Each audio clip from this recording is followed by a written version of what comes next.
est-ce que connaître ses émotions, c'est... Est-ce que connaître ses émotions, ça aide à les gérer, quoi? Ou parce que du coup, on est traversé par plein d'émotions, mais on les connaît pas, on sait même pas ce qui nous traverse, tu vois. C'est ça. Donc en fait, est-ce que le fait de connaître, ça nous aiderait à les gérer?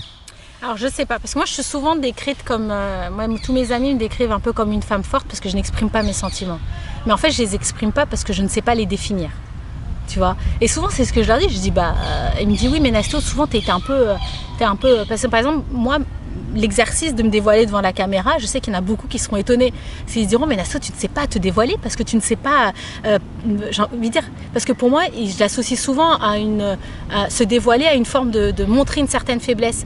Une faiblesse non pas parce que je suis faible et fragile, une faiblesse parce que je vais montrer quelque chose que je ne sais pas définir. Donc en fait, savoir gérer ou savoir ne pas gérer, pour moi c'est l'essentiel, c'est d'abord les définir. On ne sait même pas pointer du doigt, on sait définir ce qu'est le bonheur, c'est quand tu es rempli d'une certaine hormone. Tu vois, par exemple biologiquement, on sait définir les sentiments, on sait mettre des mots. Si tu as tel type d'hormone, ça te donne telle dépression. Si tu as tel type d'hormone, ça te donne une joie de ce type. Si tu as tel type d'hormone. Donc la biologie sait définir nos sentiments, mais la linguistique ne sait pas le faire, réellement. Parce qu'il y a un monsieur ou une dame, un jour, et souvent j'aimais bien ces petites vidéos de 1 minute avant, et ben il y a un homme, une femme, un jour elle a dit, si tu as cette ambivalence-là, ce sentiment-là, ça s'appelle bonheur. Tu vois, et bien, pourtant la biologie est quelque chose d'exact. Tu vois, la nature est quelque chose de précise.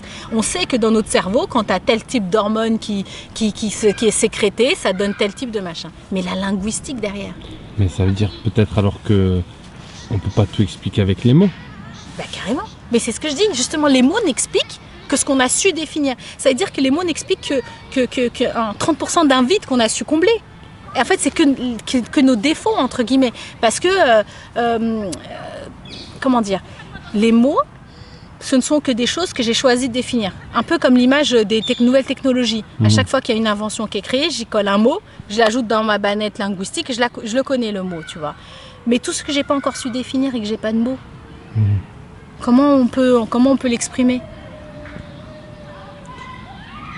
Mais je pense qu'il n'y a pas besoin, il y a pas besoin d'utiliser des mots, ou on va utiliser des images.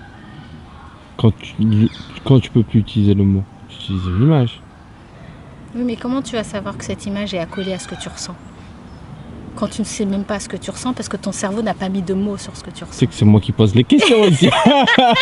Elle me retourne l'interview. Non mais c'est vrai. Non mais ouais. c'est vrai, c'est juste incroyable. Et souvent on me dit ça, on me dit mais Nastéo, et j'ai une amie qui me dit mais non, toi t'es trop fort, t'es trop ceci. Mais je suis pas trop, c'est juste que je ne sais pas en fait. Tu vois,